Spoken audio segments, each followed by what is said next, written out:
Everybody, welcome to the RotoWire Fantasy Baseball Podcast. Jeff Erickson here with Fred Zinkie.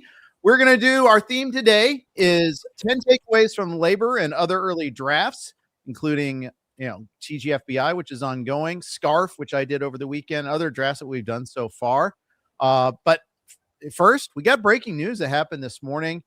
Jurickson Profar, maybe one of the lesser smart players in the planet, gets suspended for the second time on a steroids test there. He's suspended for the full season. Yeah, I don't remember this happening for a while, but yeah, we've got someone here who, I don't know, didn't learn his lesson the first time. I do you remember someone getting suspended a second? I'm sure it has. I'm sure it's happened. Well, Ryan Braun kind of was. Yeah. A-Rod. Yeah. I think it was a two-timer. I'm sure there's others, but it's also the time period in which it happened. Is it like, was this remaining in his system? Was he dumb enough to take it again? I mean, I don't know. It's kind of crazy. I doubt it's remaining in his system. I guess I don't know, but I don't know the science very well there. I'll admit that. Right. Yeah, exactly. So, so I don't know, but either way, he's suspended. It's not a huge fantasy impact but for people who've already drafted, you lost like a 12th round pick or something like that, probably. Maybe even a little later, right? Yeah. So it's significant, right? Like it was probably, your third outfielder or something along those lines. So it's significant and annoying if you've already drafted.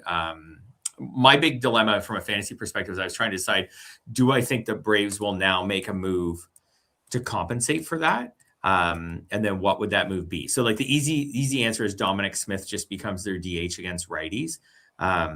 He was like okay last year, but I kind of think that the Braves will need to add someone now.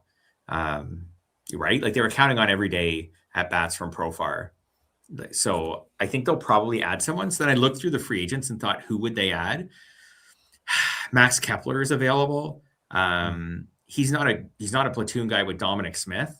Like they're both lefties and lefties who hit lefties, or sorry, lefties who hit righties well and have pronounced platoon splits. So Tommy Pham, I don't know, could platoon with Dominic Smith. I don't know. And then I wondered if maybe the Braves will just sit tight for a bit and kind of play a waiting game and see how some rosters shake out at the end of spring training. Yeah, I think that's probably the way it probably happens a little bit because they don't have much of a farm system to trade out of either, especially for a real impact bat. According to like projections, like best available free agents are like Tommy Pham, you mentioned, Wilmer Flores, Starling Marte just signed with the Royals, Jesse Winker, Andrew McCutchen. Not a whole lot of defensive value in those players either. Not that Profar either had defensive value. In fact, he was probably going to be their DH more often than not. This is already a team though that was missing like a real shortstop. They have Ha-Seong Kim coming back in like May, and that's an upgrade over Mauricio Dubon, I guess. But Dubon's going to play more than people want. That's for sure. Yeah, he'll be their shortstop. Yeah, you're right. Dubon might end up with 500 at bats this year. Like he's going to play shortstop for a while, and then when Kim comes back, who knows? Like he's so versatile. He may end up playing most days even after that. But you're right. Like Mike Yastrzemski's in their outfield. He needs to be platooned, right? You can't platoon everyone. So he should probably be platooned. So Acuna and Michael Harris can play every day, but they don't have a DH. They've got a replacement shortstop and they've got a left fielder who needs to be platooned. And they don't have a good bench right now. Like Eli White, Brett Wisely, Jorge Mateo, I guess, like he can't hit, but he can play a bunch of positions. I get that.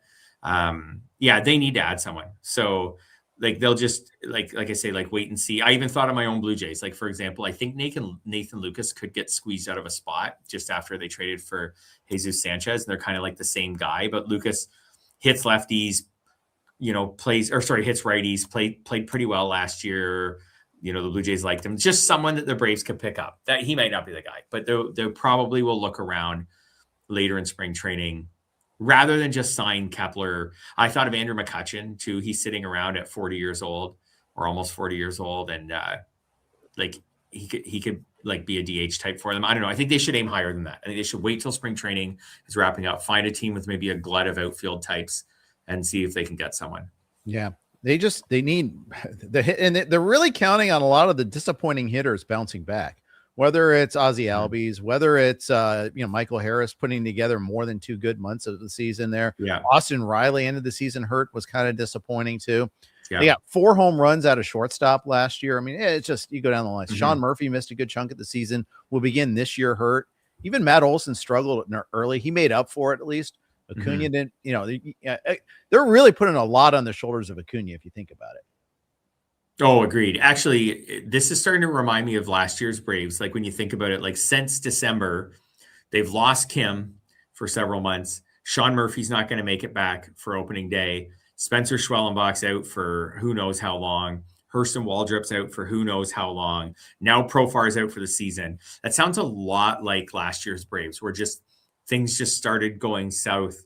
Kind of last year, it was Reynaldo Lopez after one start, and it was Profar for half the season. But it's same kind of stuff where just one at a time, things are just getting worse and worse. And like you said, they're counting on a lot from Acuna. Also, big bounce backs probably now they need a big bounce back from Austin Riley and Ozzie Albies. I don't know. It just at first when I looked at the Braves roster in like December and January, I was like, this is a playoff team. They will bounce back. I really like Schwellenbach. Waldrop's really interesting. I was like, this is a playoff team. Now, I don't know. I think they're clearly behind the Mets and the Phillies. And I think they're just going to be in that battle with the Reds for a wild card spot and may not get there. And they're just really, really thin now. Like you take Chris Sale out or something, and that could totally happen. Like your history. You take who knows what you're getting out of Strider? Who knows what you're getting out of Reynaldo Lopez in spring training? Holmes? Yeah.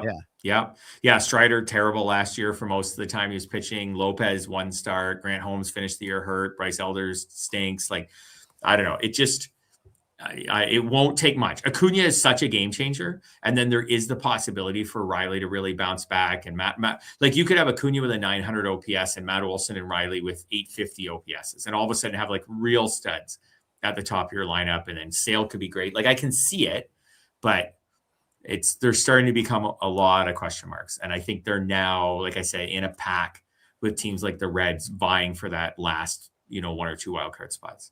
Yeah. Counting on everything going right when everything always goes right is not really a strategy. You got to expect at least they have to do something else.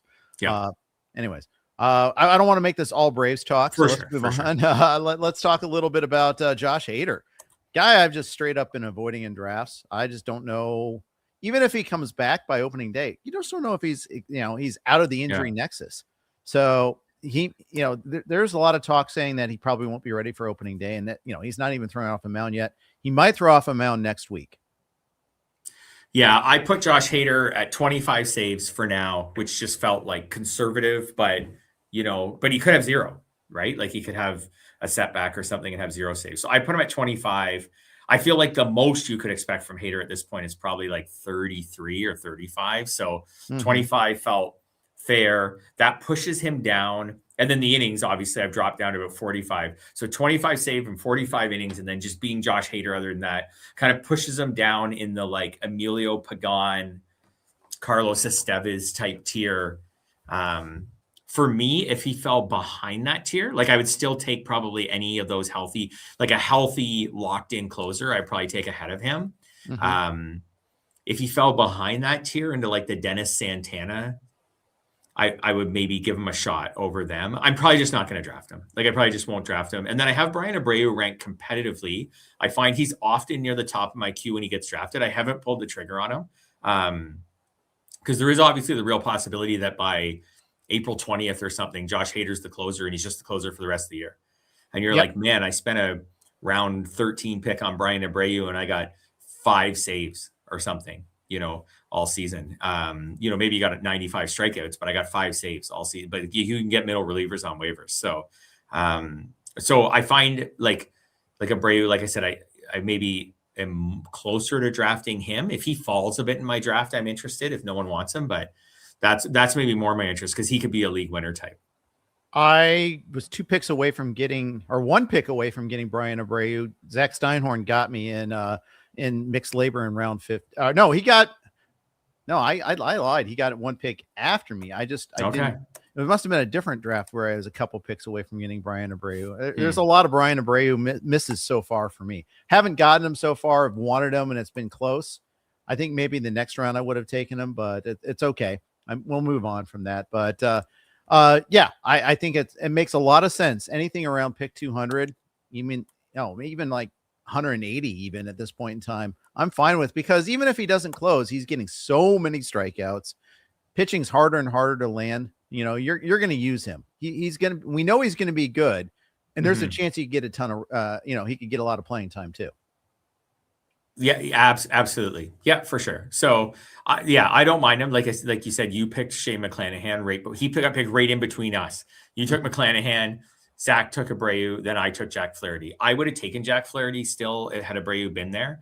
I might have taken Abreu on my net off the turn, like if he was still there around 16. I find the Jack Flaherty. I have a lot of Jack Flaherty this year. Him and Abreu are sometimes a dilemma for me, and I often go to Flaherty instead. But that's it. Right. Yeah, I think we both have him ranked competitively. By the way, I like Flaherty too, by the way. I thought that was a really good pick, and one I would have considered in another round as well. I thought it's that was just a lot of strikeouts. Like, I don't think he's getting enough credit for, he wasn't great last year, but like 188 strikeouts last year and 194 the year before. And 2 years ago, like the ratios were outstanding. Last year, the ratios weren't great, but advanced stats say he was a little unlucky last year and a little lucky 2 years ago. So, okay, we'll split the difference. And, I don't know. It's just a lot of strikeouts. I don't want to get too many just like innings eater types, but getting one or two in the middle of my draft who I think can get me 180, 190, 200, maybe not 200, but close. He's at 194 2 years ago. Like, getting that many strikeouts feels pretty good for me.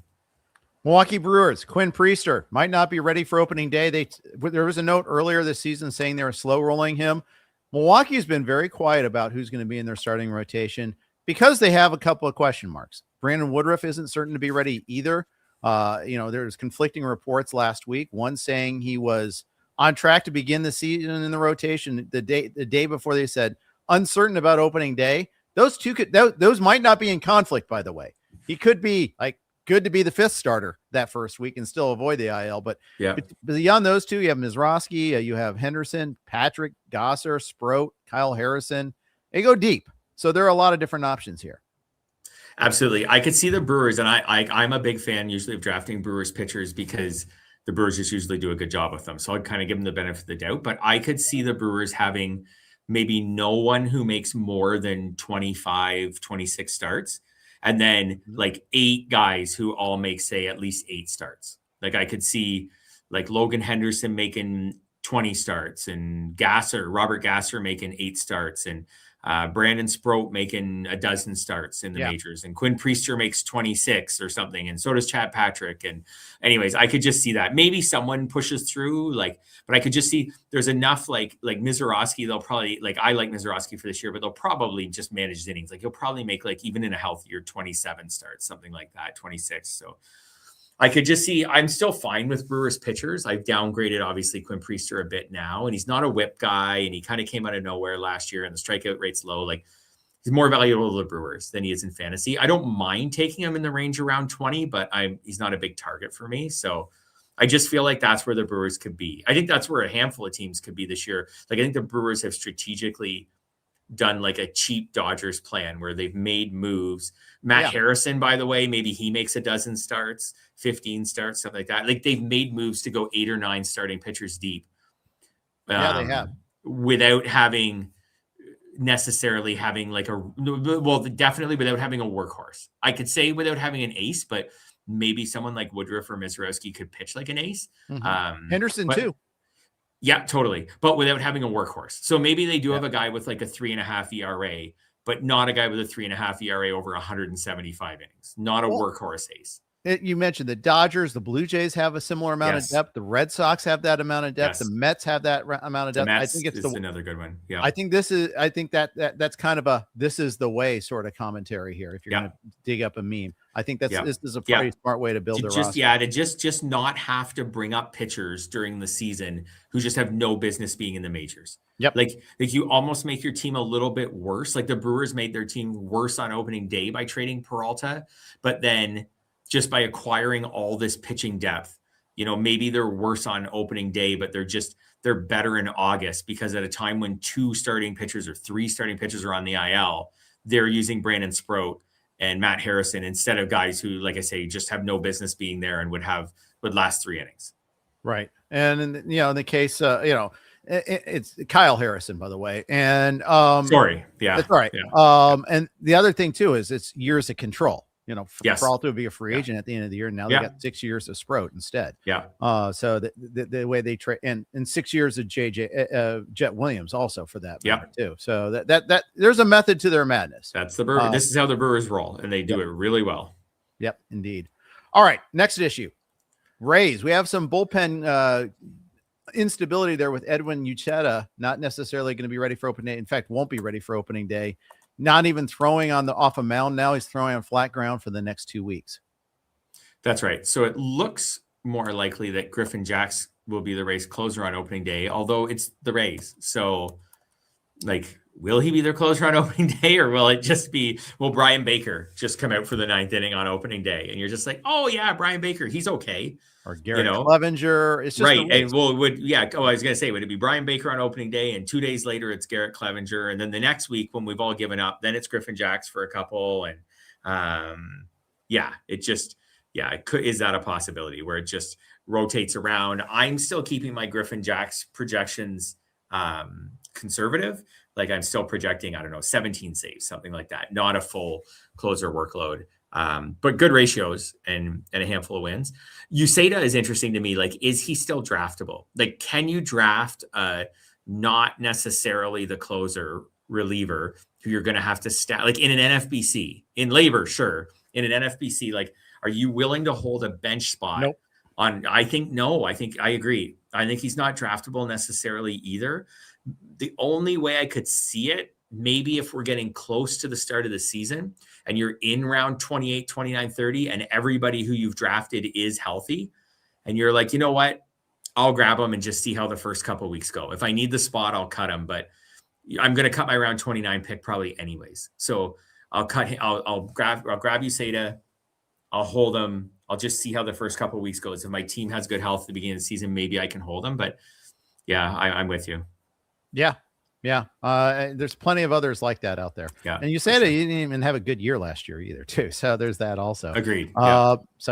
He could be a little bit better on the, I think he was a little unlucky as far as some of those things go too, but all right, moving on here. Let's talk a little bit about Royce Lewis. Had a scare, could be back in a week, but again, it's Royce Lewis. It wouldn't be him if he didn't have a spring training scare.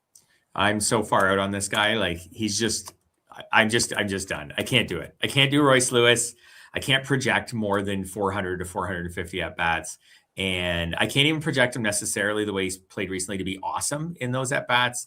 I'm just not doing it. Even with third base week this year, he's actually so far down my draft list that he's just irrelevant to me. Someone picks him and I actually don't even bother to cross him off because he's so far down my list that I'm like, by the time I get to him, I just know he's drafted. Those late stolen bases are enough to intrigue me a little bit, but I haven't landed on them yet. So, by the way, the late third base or mid-tier third baseman that I like is Addison Barger, your guy on the Jays. Love the hard hit percentage, love the average exit velocity. They've committed to him being their right fielder. They said, we'll figure out left field, but Barger is our right fielder. Yeah, and probably will play some third base. But either way, the big thing with Barger is he playing against lefties? I think that the Jesus Sanchez trade makes it more likely because Sanchez absolutely cannot play against lefties, whereas Barger's not great against lefties, but he could play against them. So I think it's the old, you can't platoon everyone. So, they can platoon Sanchez. I don't know if they will platoon Barger or if he'll get into the lineup. If he can get in the lineup even against some lefties, I think that could be helpful. And then where does he hit against righties? Roster Resource has him hitting cleanup against righties. I don't know if that'll happen for sure. But that hitting behind Vladdy would certainly probably be helpful.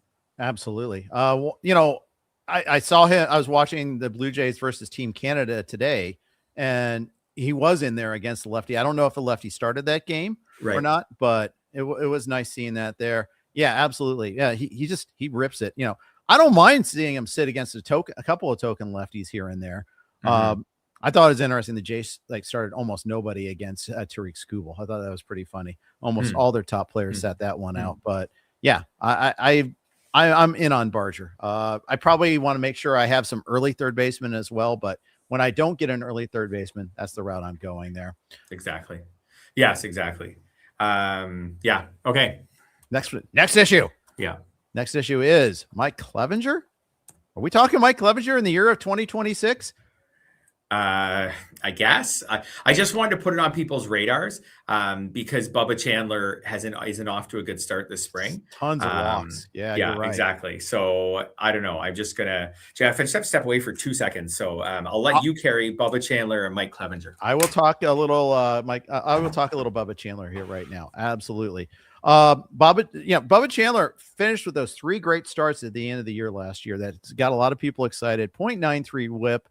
Just caution a little bit against the Nats, Athletics in Pittsburgh, and at Atlanta when Atlanta is already done mailing it in. He was awesome. He has the pedigree, but it's kind of selective endpoints if you just look his last 3 starts. The start before that gave up 9 runs to the Brewers. So, that blow up is still possible. I have a little bit of exposure to Bubba Chandler. I don't have a ton of it, but I do think that there's a big upside with Bubba Chandler. Just don't forget that there is a little bit of risk that his minor league numbers suggested, it could be bumpy, 53 walks and 100 innings. So seeing those walks now in spring training, that does make me a little bit nervous. Yeah, I have no shares. It's like I was excited about Bubba Chandler and I wanted to move him up my list. But then I started looking at my projections and I was like, you know what? I don't know where I can make them better. Like the concern over the walks, like I couldn't push the whip down too far. And then like I didn't feel comfortable projecting too many innings. And then he pitches on a team that scored, so few runs last year that I didn't feel like I could project him for too many wins. And then all of a sudden he's just not high enough up my list to match his ADP. So I have no shares. And the only way I'll have shares, I guess, is if the spring training walks cause him to plummet. Maybe. I don't know. I don't think I'm going to have shares. And I kind of want to be excited. It's like this year, you can't get excited about all of the young pitchers. There's so many of them. Yep. Right? You Savage and Mizorowski and Burns and all these guys, McLean. Like you can't draft them all. You can draft 1. If you want, you could draft 2, but like that's it. So he hasn't been my guy. Yeah, same here. But yeah, I am excited about the Pirates as a whole. I think that they are improving. Maybe excited is overstating the case, but I like a lot of the things that they've done. They just haven't done enough yet. They tried also to get Schwarber. They tried to get Suarez. They did end up with O'Hearn. They did trade for Brandon Lau. I still don't think they have enough bats in that lineup, though. I still think at the end of the day, and of course, I'm excited about Connor Griffin. So there is that.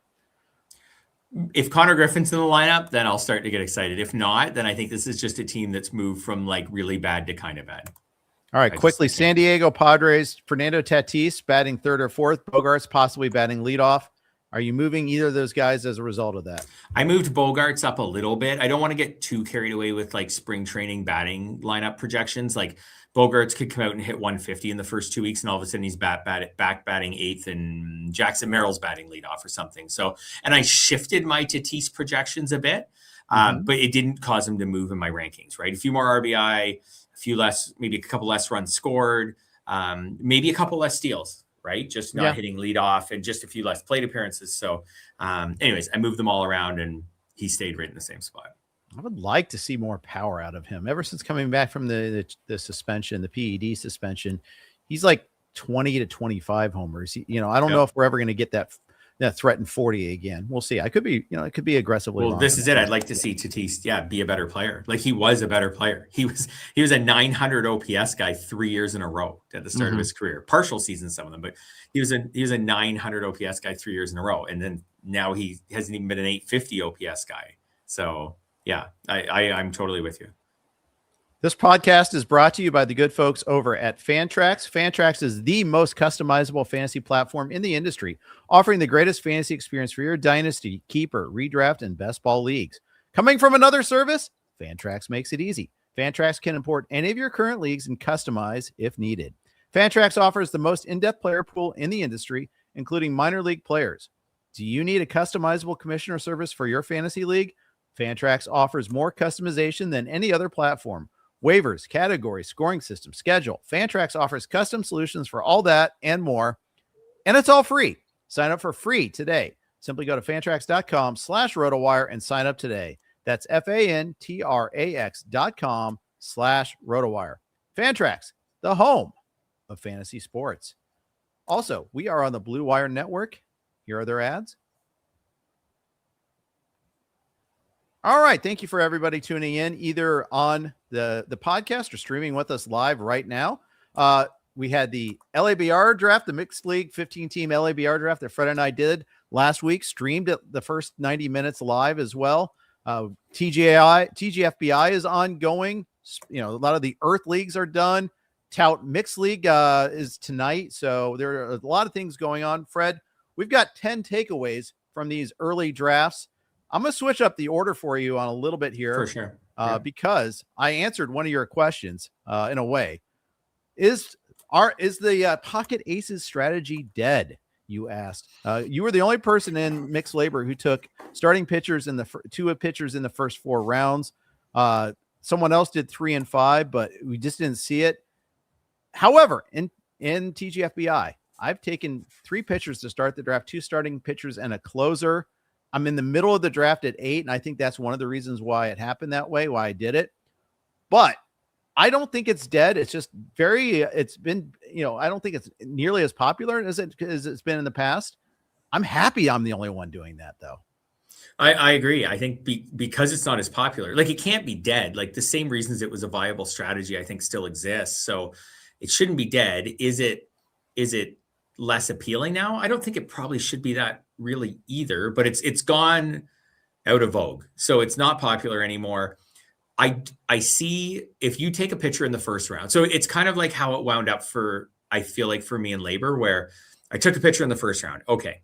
And then I wasn't planning on taking another pitcher, for say till probably around 6 or so, maybe 5, something like that. And then just one, like I have Brian Wu like in a tier with Sanchez and Yamamoto, kind of ahead of another tier of pitchers, the actual tier he goes in. So when he fell to me past his ADP, I was like, to me, this is great value. I'm taking it. So it's like, I don't know. I don't think you have to target you shouldn't maybe target pocket aces, but if you take a first round pitcher and then just, if that's the way the draft falls to you, we were talking before we started recording that it's certainly, you'll experience this right now in TGFBI. Like it's certainly very freeing. Like after I had Skubal and Wu and Mason Miller in the first 4 rounds, like I could kind of just pluck the highest ranked hitter off my list for several rounds.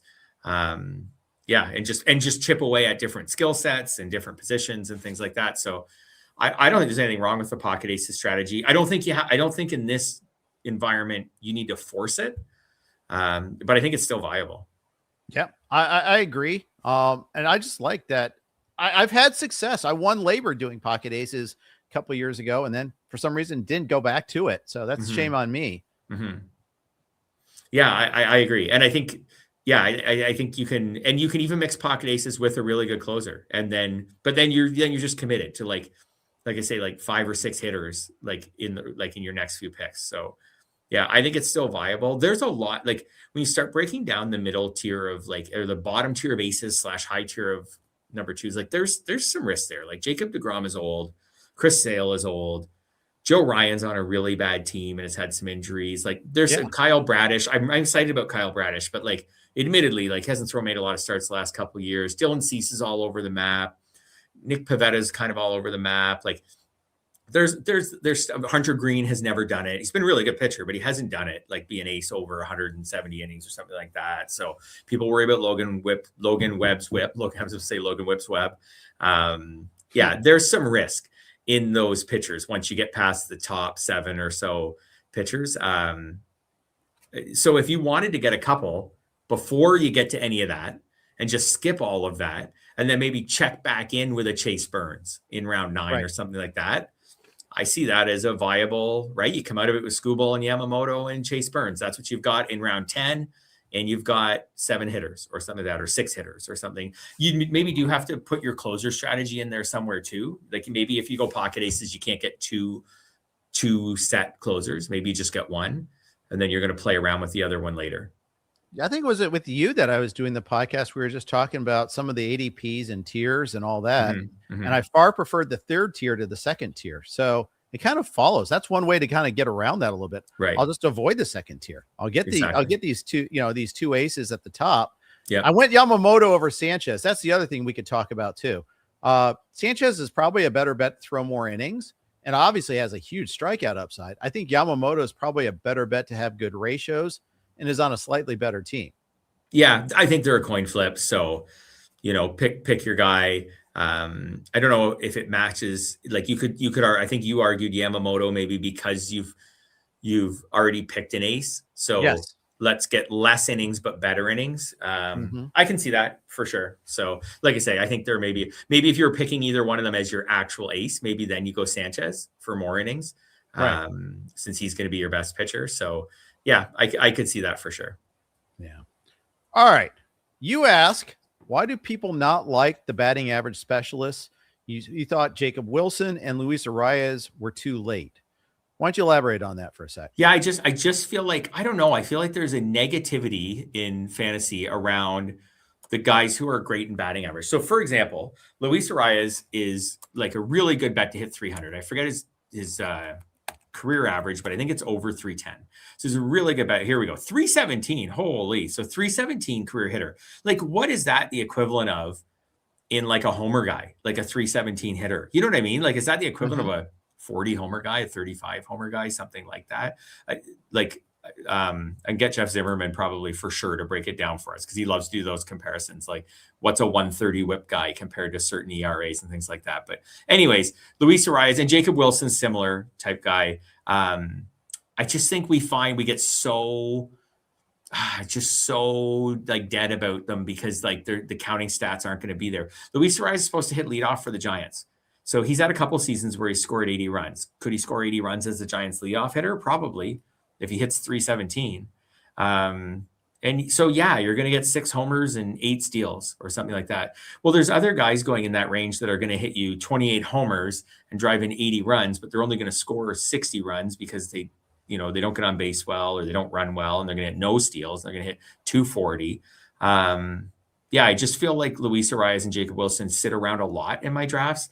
I just took Arraez in an NFBC draft yesterday, I think it was, or 2 days ago, but he had been the highest ranked guy in my queue for like 2 rounds, and then maybe 3 rounds. And then finally I was like, okay, fine, sure, I'll take Luis Arraez. So I understand their profile maybe doesn't fit some teams by the time they go off the board. Like, some teams are like, hey, I've got a lot of batting average. I feel like I don't really need them. But for some teams, my Arraez team is the team where I started with Kyle Schwarber. I went pitcher, then Kyle Schwarber to start my draft. Well, like, he offsets maybe Kyle Schwarber's 235 average that I'm going to get this year. So I don't know. I just feel like they're undervalued. I feel like we get more excited about the guy who might hit 30 homers than we do about the guy who might hit 315. I think sometimes we're chasing power or speed, and Arraez doesn't really do enough of either to really make a difference. Yeah, we don't chase batting average, maybe even when we should. Yeah. The other thing too, like Jacob Wilson specifically, really, really low average exit velocity. There is no home run growth here coming. I don't think there is. And, unless we get reports, he bulked up, he's trying to be faster twitch, trying to generate more bat speed and something like that. His profile still could work for what you need. I'll grant you that. But I think that there's a little bit of concern. The other thing is Arraez is first base only right now. He'll get second base back this year. Yeah. But he doesn't have it right now. So if you're drafting, do you really want to fill your corner with a no power guy? I think that's the question. But you've only got to fill your corner with him for a week or two, and then you can go to your middle, or actually, but just having middle corner, that's usually, one of the best, like first, second. It's not second and third, but that's a really nice pair of position eligible. You know what I mean? Like, to move him, that just makes him more appealing to me. I've tried in my rankings to be pretty conservative on Arraez. That's what I did. I tried to be pretty conservative on Arraez. Like, I've got Arraez at something like 6 homers and 8 steals, something like that. And then, and same with, and respectable RBI and runs. Like, I tried with both of them to just not get carried away. But Jacob Wilson in our labor draft, Scott Pianowski ended up taking him in round 18. And, he was my highest ranked guy for 2 or 3 rounds. I think what hurts Wilson a little bit too is he's shortstop. So shortstop's just so deep. Like, that was what hurt me, is I was looking at him, but I already had Ezekiel Tovar. I already had Connor Griffin. Yeah. Who knows what'll happen with Connor Griffin, but I felt like it was too early to hedge my Connor Griffin bet with another shortstop. Like, then what am I going to do with Connor Griffin? So if he makes the team, or when he makes the team eventually. So that probably hurts Wilson maybe more. Maybe for that reason. I have Wilson ranked a little higher, but I probably view them about the same because of the position eligibility. Third issue. Why does nobody believe in prospects? I think this is different. Okay. So you talked about some of the prices here in the labor draft. I'm going to pull up the board so people can see what we're talking about here. This is as good a time as any to kind of to show the screen from this draft. But prospects went a little later. If you look at exactly where they went in many of these leagues, Connor Griffin, I think that price changed like the next day, I think is when he had the 2 homers against the Red Sox. So would have gone up a little bit more, but you got him. Weatherholt and Griffin were in the 14th. McGonigal I got in the 21st. Carson Benj in the 22nd. Andrew Painter in the 23rd. I love that Painter price. I'm trying to go out and get Painter. But yeah, I get your point though. I just think this is like a sober room. It's not the NFBC. It's an industry-wide league. I think you look at, I bet you Connor Griffin starts to go up a little bit more. I also think that the recent experience with some of these prospects hasn't been as great. People forget Bobby was just 3 years ago, but people forget about that and they think more about Jordan Walker or Cam Smith. Yeah, maybe. Connor Griffin in the last week that's 2 homer game plus a day or two for take effect. So anyways, he's got a 136 ADP. So that's starting to be more interesting, but JJ Weatherholt, like I've read MLB.com, like pipeline articles where they talk about his odds of making the team, Cardinals articles with it. Everyone predicts that, 80%, 90% chance of making the team on opening day. His ADP is still 231. I feel like it's like really fair for one of baseball's best prospects who's supposed to make the team. Carson Benj, like Mets reporters are giving him like a decent chance to make the team. ADP is 307. McGonigal 273, same thing, like has a pretty good chance to make the team. Like, I don't know. I feel I don't know. We've become a lot more disciplined. Like Mason Wynn's ADP in the past week is higher than Kevin McGonigal. Mm-hmm. Mason Wynn signed a contract extension. He's going to play every day. Yeah. McGonigal doesn't play good defense, and we don't know if he's going to make the team. So For sure. I get it. But Mason Wynn also had 9 homers and 9 steals and hit 253 last year in 129 games. So like, I don't know, like he's not very interesting. I don't know. I don't know. I just sometimes wonder, in some ways, sometimes I wonder if we get too smart and too conservative and things like that. I don't mind. I'm happy to, I've got an NFBC team rolling a slow draft right now where I took Weatherholt and I think the 14th and Benj in like the 21st. I'm not against cutting Carson Benj if I have to. I'll cut my 21st rounder. Maybe I keep him for a couple of weeks, see how things shake out. If I have to cut him, I have to cut him. But Weatherholt, I'm pretty optimistic will make the team. But I did take some time. There's an MLB.com article from in the last couple of weeks where they talked to the MLB pipeline guys, and they kind of, both guys try to give percentage chances that various prospects will make their teams. I don't know. It's worth looking at.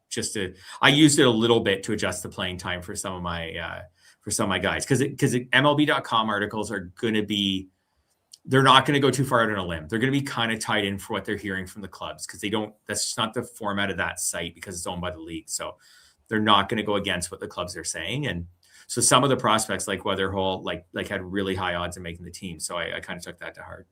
All right. Very good. Very good. You ask a little bit, are we overpaying for save sources in a bad closer market? The relief pitchers in rounds 10 to 13 are pretty questionable group in terms of skill and role, is your observation. So let's take a look at some of those that you're referring to. Griffin Jax, Emilio Pagan in the 10th round. I Dennis Santana as well. Jack's skill's not really a question. Role might be. Pagan, the opposite. Santana, I think, is fine. I'd rather not have to pay top 150 price, but I think as you lose options, it is what it is. Hader goes in the 11th in our draft.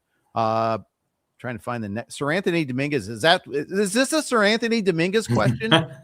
No. So yes, like Sir Anthony Dominguez in round 12. Yes. But also like Trevor McGill and Abner Uribe in round 12. Like, that's a lot to pay for a guy who could get either one of those guys might get single digit save total. Who knows? They might both get 18, in which case they're not good round 12 picks. Like, that felt like a lot. Dennis Santana does not have much track record to be a 10th round pick. Griffin Jax, just some interesting things. I'm not going to say that Griffin Jax is a bad pitcher. He's not a bad pitcher. His ratios last year were a 4.23 ERA and a 1.29 WHIP. His career ERA is 4.04. Like this isn't like Brian Abreu.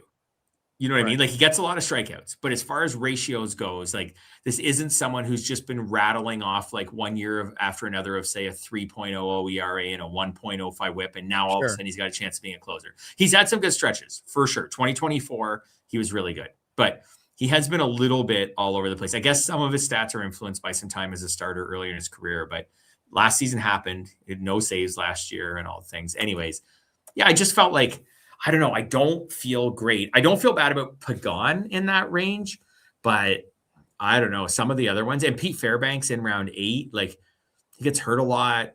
I think on a 1-year deal, there's a really good chance the Marlins trade him at the deadline. And who knows at that point if he's a closer anymore. Kenley Jansen's like 50 years old and he was in round 9. And it's no shot at the individual owners that Carlos De Cevez was in round 9. I think he throws like 45 miles an hour now or something like that, if I heard from spring training. So it's no shot at the individuals who draft him. This is what the market is. There's like 10 closers that you feel good about. And then there's like 10 teams that don't even have any, like the A's and the Athletics, and the Nationals that have like no clue what they're doing. And you don't want to touch them really anyways, and the Angels and stuff. And then there's like this middle group of like 10 guys, and everybody I feel like is just like trying to grab onto the lifeboat and be like, Trevor McGill, I can squint. If I squint, I can see it. Robert Garcia in round 13. If I squint, I can see it. So I don't know. I'll be interested to see at the end of the year how many of these pitchers from say around round 9 or so, 10 to 13, how many of them have say even 25 saves. Yeah. I feel like in that range, you still need 25 saves to make that pick worthwhile. Like if you make that pick, you get 15 saves. It was not a good pick. Yeah. All right.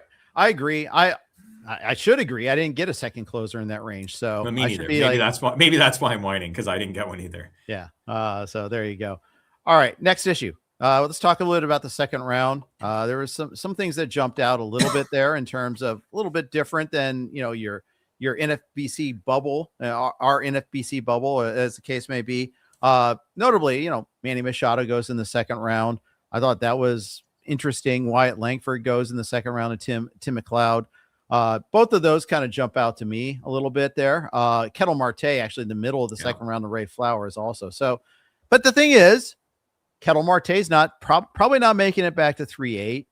Wyatt Langford might make it back to 3.5. Manny Machado might make it back at the 3.4. But get your guy, and Scott Pianowski's team would kind of fit his theme of kind of old and boring and beautiful. They're reliable, stable geniuses. Yeah, for sure. What this room decided collectively is to not draft pitchers in the second round. Like there were no pitchers taken in the second round. So they just, as a group, said, we'll just leave this next tier all the way to the third round. And then they all eventually came off the board. But you're right. Like the managers say from about the middle of the second round on, which is, I think, in the NFBC main event where we'll see Sanchez, Yamamoto, maybe Wu, maybe Logan Gilbert. We'll see some of them go. They just all said, no, I'll take a hitter. And then I think maybe collectively as a group, those managers were all like, hey, I don't really care exactly who I get from the pitchers. So I'm going to take one more hitter I like, and then I'll just take whoever's left. And then, someone grabbed Logan Gilbert, someone grabbed Hunter Brown. If you talk to them, they might have said, you know what, if they were gone and I took Chris Sale or Brian Wu, sure, whatever, I don't care. I'm just grabbing someone from that tier. So it's an interesting way to look at it. If you're like in the first half of the first round, is on the way back, grab the hitter you like, and then just you don't get to pick of the pitchers. You just get what's left in the third round. So I'm sure they'll all be all the pitchers in our labor draft that went in the third round. I would assume they'll pretty much just all be 10 spots earlier in the main event.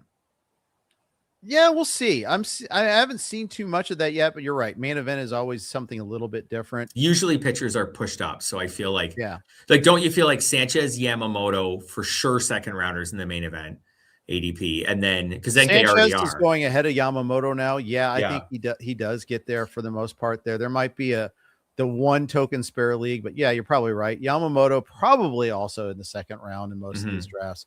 But I think that's one of the signature features of this draft season is I think there was a lot of discussion early, actually even before last 2025 season even ended, like who's the number 4? It's not clear.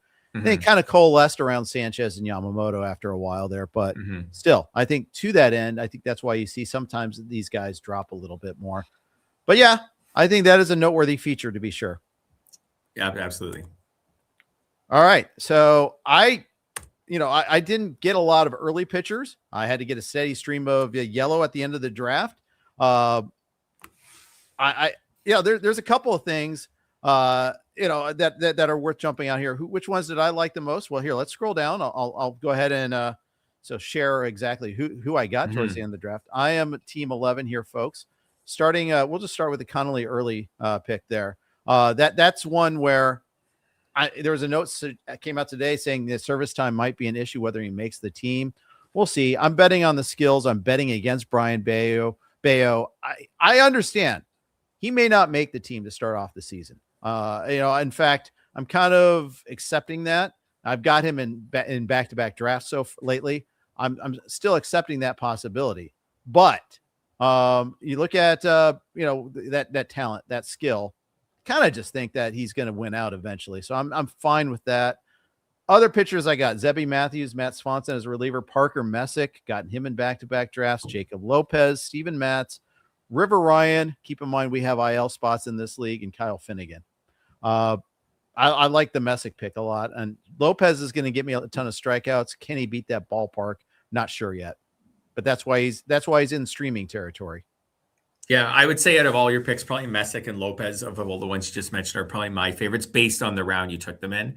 Lopez has had some really great starts last year and then had a few terrible ones that ruined his ratios. So let's see second season if he can, maybe reduce or eliminate the terrible starts. And right. So, but he had some really dominant starts last year. I felt like he didn't totally know what to do with them at times. Like you have a couple great starts and then a terrible start. You could get whipsawed by him, but we'll see if he can smooth things out in his second season. And I agree. I like Parker Messick. The guy's ahead of him in Cleveland. Like, even if he's not on the opening day, like I could see you not having early Messick, obviously Ryan. I could see you probably Ryan. Like I could see you not having some of those pitchers on your available to you the first week of the season, but whatever, like they'll work their way in. Like you said, we have the IL slots. So he took a couple, maybe closer stabs with Kyle Finnegan and Matt Swanson. So anyways, but Messick and Lopez were the ones that I thought were really interesting. I have a hard time seeing Messick not make the team, but then again, that might be just my own blinders here, but it's not like he's brand new. He was on the team to begin with there. He's on the team at the end of the season last year, turned in decent numbers. We know who Logan Allen is. I mean, it would be Logan Allen or Slade Ciccone, like who have to go down. Joey Cantillo is out of options, so he's in. So Gavin Williams, Tanner Bybee, Joey Cantillo in. So Ciccone though, or Allen, possibly. But even if Messick goes down, like come on, I did not rhyme off here the Mariners rotation or something. Like one of those players will be hurt, or Logan Allen had a ERA. 140 whip last year. I mean, what are we talking about even here? Yeah, for sure. Do you know which team that Logan Allen's playing for in the WBC? No, I do not. Panama. Oh, okay. Little known fact. I did not see that coming. Yeah, I didn't know that. Good for him. Yeah. I hope he does well, and I hope he stays there. And then Parker Messick can be in the opening day rotation. Yes, it's all about that. It's all about me. All about you. That goes. Yeah. River Ryan, it's a stash. We have IL spots in labor, so that was one where I think I can get him there, and I'm hoping for like a June call up. Basically, if I can't stash him on IL, well, then in that case, buy. Easy to get rid of, but that's fine. I just thought round 28, take a chance on a high upside guy on a great team. Yeah, for sure. You asked me if there's any I instantly regretted. I mean, I probably didn't need to take. Well, I know Matz is probably going to make the team too. I probably wish I would have taken one more starter before this run of yellow, just so I would have a few more options. That's my answer to that. There is just I probably needed one more starter earlier on. How about you? Do you have is there a pitcher regret that you have on your roster? Probably Shane Bieber in round 19. I'm getting more pessimistic by the day on him, especially because I follow the Blue Jays so closely. And when they added Scherzer and stuff, like I just have a feeling that he's going to be a long way off. So I kind of managed, I mentioned this, I think in the 10 points, so maybe I'll bridge onto it, but I I kind of managed my team like a major league team because of the unlimited IL. And I took Jordan Westberg in round 17 and Bieber in round 19 and Justin Steele, who I feel good about, in round 25, like at that price. So, but it was all with the intention of putting them all on the IL. That opens 3 bench spots, right for 3 lineup spots, right for the first fab run, which I'll want. I didn't draft a lot of relievers on purpose. Like if I need to pick up some setup men for my lineup, like I can do that without having to cut anyone. So I'm kind of managing it like we talked about how the Brewers are managing their rotation or the Jays are managing their rotation, where like I'm hoping I'll get Justin Steele back in May as I start to need another starter. Someone else goes down, he's ready to come up. Shane Bieber, same thing. But Bieber in round 19, I feel like I've just gotten, in a week, I've gotten more pessimistic about his return date. So he'd be the one I regret. All right. Fair enough. I don't mind your stashing strategy. I don't like taking early stashes. Yeah. I like, for instance, Justin Steele is just a bargain there. That's the one I'm in favor of big time. Yeah, I mean, I took Justin Steele's I think it was like 3 years ago or whatever, his last like full season, and just plugged it in and saw where he came out, and it compared to my projections for the season, and he came out like SP like 13 or something like that. Like that's how good he was like 3 years ago. So when he was fully healthy. So if he's healthy, again, like I wouldn't do this in an NFBC. I would not have taken Westberg. I even felt like at round 17 was a little rich, but like if he comes back in May, given that third base is crummy, if he comes back in May and I've got him for the rest of the season, I don't know. I did feel like it was a little aggressive, but I just didn't love my options at that pick. And I was like, you know what, I'll take a shot. But that was part of my plan was, like I said, I know I have I can add 3 players in the first fab run. And now that we have $0 bids, that was part of my thinking too. I can add, at the very least, I could just add 3 players for a partial week at $0 on the first fab run and just try to just have like a deeper. I've had times in labor in previous years where, because we didn't have $0 bids and because we have unlimited IL, where I couldn't fill my bench. I would go for weeks. I'd have like 3 guys on my bench or 4 guys on my bench. I couldn't even get to 6 guys on my bench because I didn't want to waste dollars in fab. And then as soon as I get someone back, I'd lose someone else to the IL. So I'm going to try to avoid that happening this time. Yeah. I kind of just crossed Westberg off my list. He's got the partially torn UCL. Yeah. It could be a wasted pick for sure. Yeah. Is he going to be able to throw when he comes back? I don't know. He's just not on my list. Although, hey, again, the price is fine. I probably needed a price in the 20s. Agree. I didn't like what was left at third base. Like, not shocking, obviously. Like it was like Ernie Clement or something if I didn't take him. So I'm not as high on the Ernie Clement as some people this year. So anyway, so I took him and we'll see how it goes. I think that's just because I single-handedly hyped him up in our 300 Club podcast. So maybe that's true. I had nothing against Ernie Clement. Like, I'm a Jays fan. I like Ernie Clement, the guy. I don't know. He actually went before pick 300 in this draft too, just as a comparison point.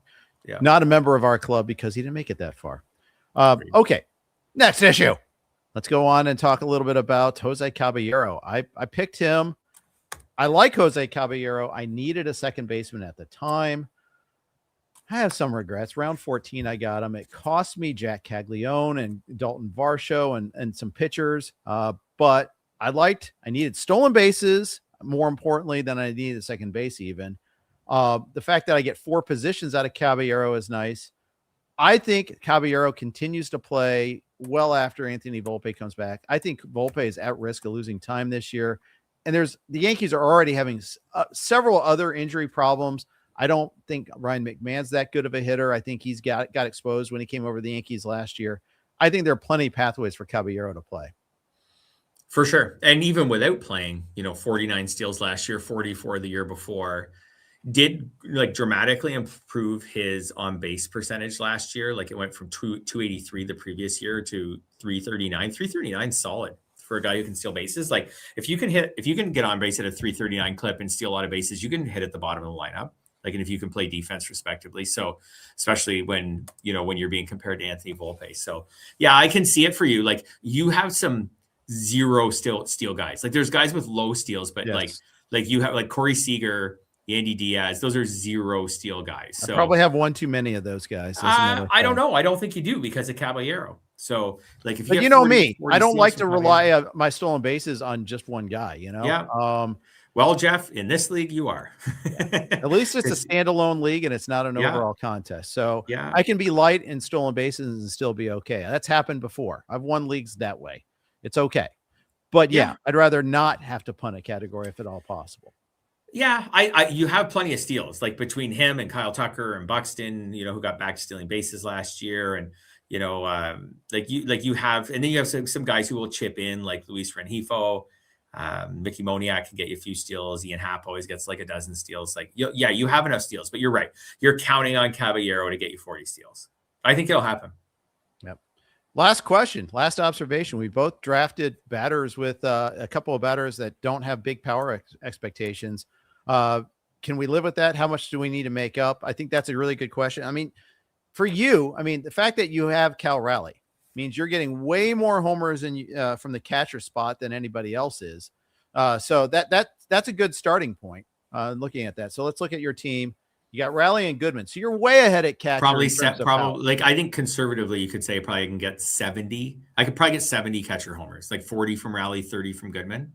Right. Ish. Right. So you think about it, if you need to average like 20 homers per roster spot, you've got like 30 to play with that you can spread around almost there. If you think about it that way, you don't have it, you don't treat it that way, but you know what I'm saying is you got that possibility. You're referring on your roster to Xavier Edwards, Ezekiel Tovar not being a big power guy. Luis Garcia is a little light on power.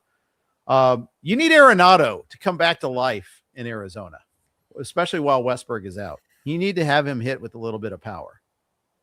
Yeah, that would be really helpful to get him really late. If he could just get me like 18 home runs or something. Well, my whole plan is hopefully he can just be rejuvenated enough to get off to a good start and hold the fort until I get Westberg back. So if he could have a good April and May, that's my goal. And then Jordan Westberg comes back by June for me, and then Arenado, shuffles off to the bench or something like that. This team, I was thinking that I drafted Luke Keyshaw on this team because I drafted him on almost every team, but I didn't. In this team, I drafted Xavier Edwards. He was my no power guy. And then some guys like TJ Friedel are like a little light in power. And then you kind of the same thing. Like you drafted Caballero, Rengifo. That was those two together. I thought like Rengifo, you don't get much power from. Right.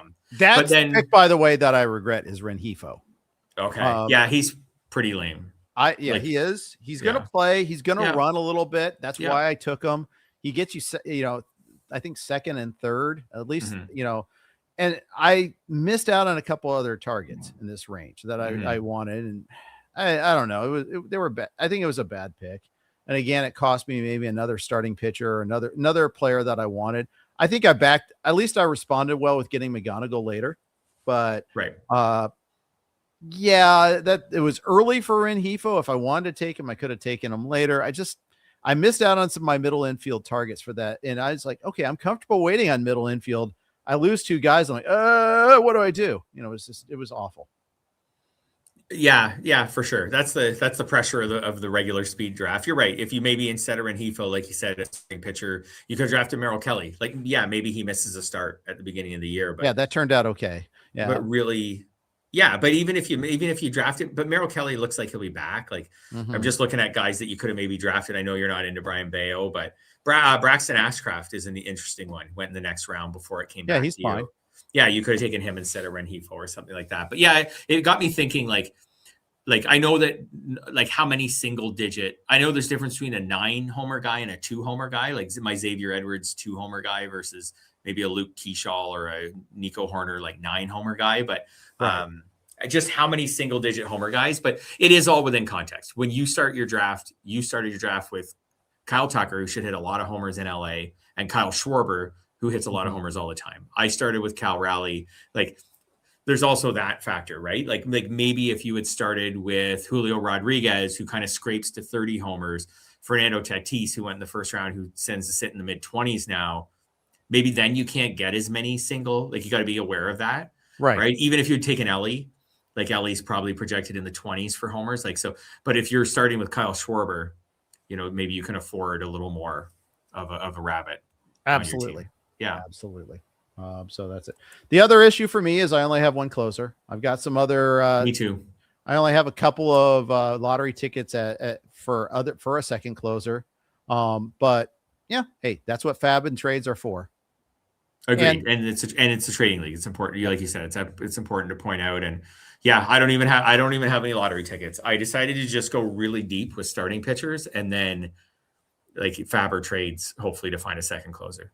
I'm on board with the no lottery ticket method there too. I think that's something to explore a little bit there. Just throw more starting pitching lottery tickets instead.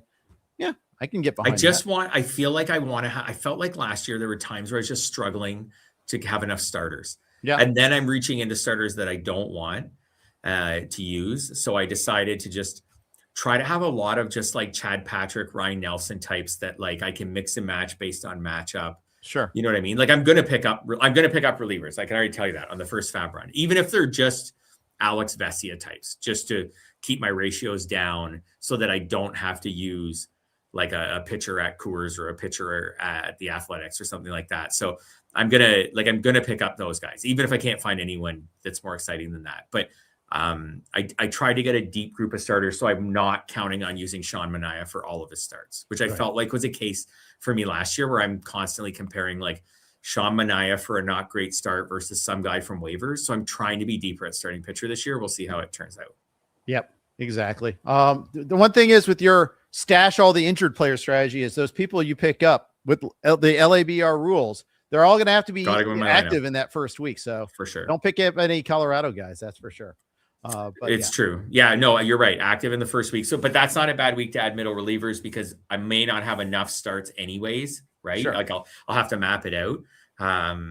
Yeah. By the way, I am weirdly deep in Tigers starting pitchers this year. Like I have so much Skubal, Valdez, and Flaherty so far. I did not. Those are the right ones to have at least. Yeah, for sure. I didn't see that coming as something that was going to be part of. Obviously, Skubal I'd take, but I knew that. But the other ones, yeah. So go Tigers. Yeah, and I have some Melton that looks like that's going to not be very helpful. That is melting down. Yeah. Yep. He just got hurt, so and he's out of a spot too. So, but besides that, it's great. I don't have any Verlander, and I don't think I'm going to, and I don't have any Casey Mize, and I don't think I'm going to. But I have one of each so far. Yeah, so. They're fine. Like later in drafts, I don't hate them or anything, but I just think I probably different targets late in drafts. Right on. That's going to wrap up today's RotoWire Fantasy Baseball podcast, brought to you by the good folks at Fantrax. Thanks for listening. Got James Anderson tomorrow. Take care.